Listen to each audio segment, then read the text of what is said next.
प्रिय छात्र छात्राओं, आज हम अध्ययन करेंगे कक्षा 9th में सामाजिक विज्ञान विषय का अर्थशास्त्र का अध्याय 3 निर्धनता एक चुनौती का यह पार्ट 2 है। इसमें हम निर्धनता रेखा और निर्धनता के कारण सामाजिक अपवर्जन और असुरक्षा के बारे में अध्ययन करेंगे और आने वाले वीडियो में हम निर्धनता के अनुमान और एक अंतर्राष्ट्रीय सीमाएं और वैश्विक निर्धनता परिदृश्य के बारे में अध्ययन करेंगे। लगातार वीडियो प्राप्त करने के लिए आप इस चैनल को सब्सक्राइब करें और बेल आइकन दबाएं ताकि जो भी वीडियो डाले जाए उसकी नोटिफिकेशन आप तक तुरंत पहुंच जाए। तो देखिए कि क्या है निर्धनता।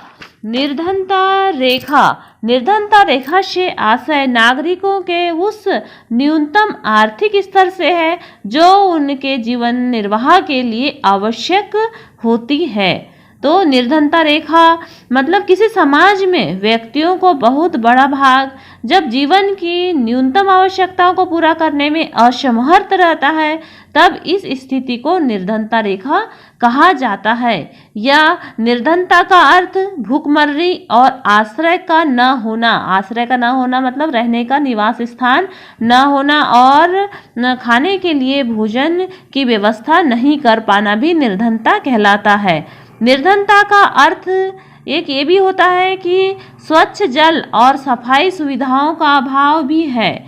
इसका अर्थ नियमित रोजगार की कमी भी होता है और न्यूनतम शालीनता स्तर भी होता है। तो ये हमने निर्धनता के बारे में देखा। अब हम सामाजिक अपवर्जन। तो सामाजिक अपवर्जन लोगों की आय ही बहुत कम नहीं करता, बल्कि यह इससे भी कहीं अधिक क्षति पहुंचा सकता है। तो यह सामाजिक अपवर्जन कहलाता है। मतलब सामाजिक अपवर्जन में लोगों की आय ही कम नहीं होती, बल्कि उससे अधिक भी कोई क्षति पहुंच सकती है। ये सामाजिक अपवर्जन कहलाता है। उसके बाद में हम देखते हैं असुरक्षा। निर्धनता में असुरक्षा किस प्रकार से होती है।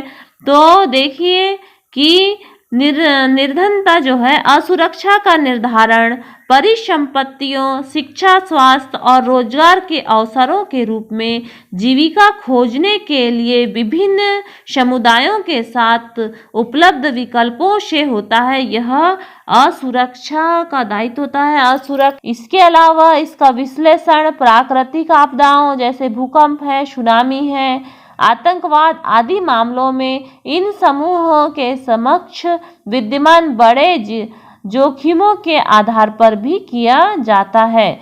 मतलब ये निर्धनता से जो असुरक्षाएं उपलब्ध होती हैं, निर्धनता से जो असुरक्षाएं उत्पन्न होती है उसके बारे में जाना। और निर्धनता में देखिए कि भारत में निर्धनता का मापन कैसे किया जाता है। तो भारत में निर्धनता का मापन कैलोरी के माध्यम से किया जाता है।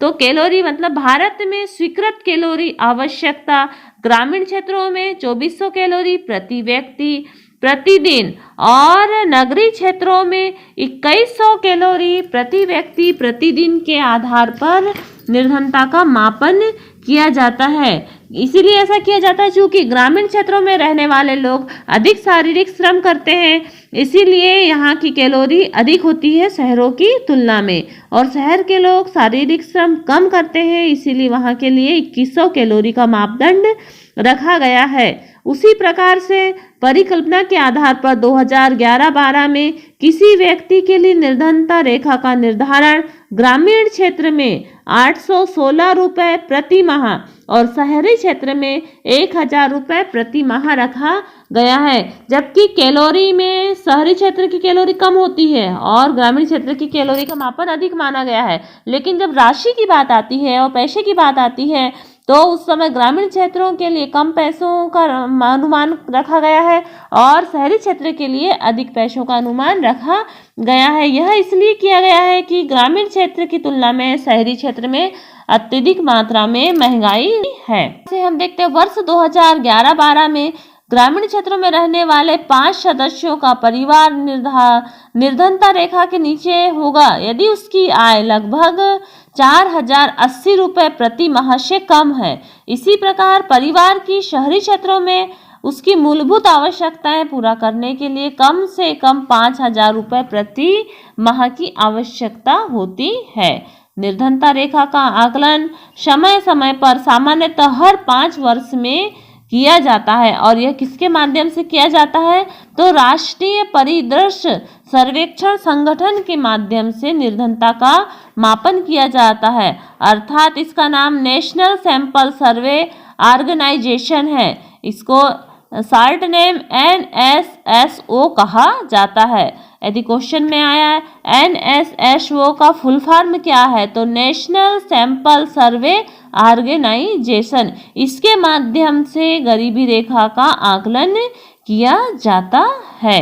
इस प्रकार हमने गरीबी रेखा और सुरक्षा और सामाजिक अपवर्जन के बारे में जाना। अब इसका अगला वीडियो में हम जो असुरक्षित समूह है और असुरक्षित समूह के साथ अंतर्राज्यीय असमानताएं और वैश्विक निर्धनता परिदृश्य के बारे में अध्ययन करेंगे। धन्यवाद।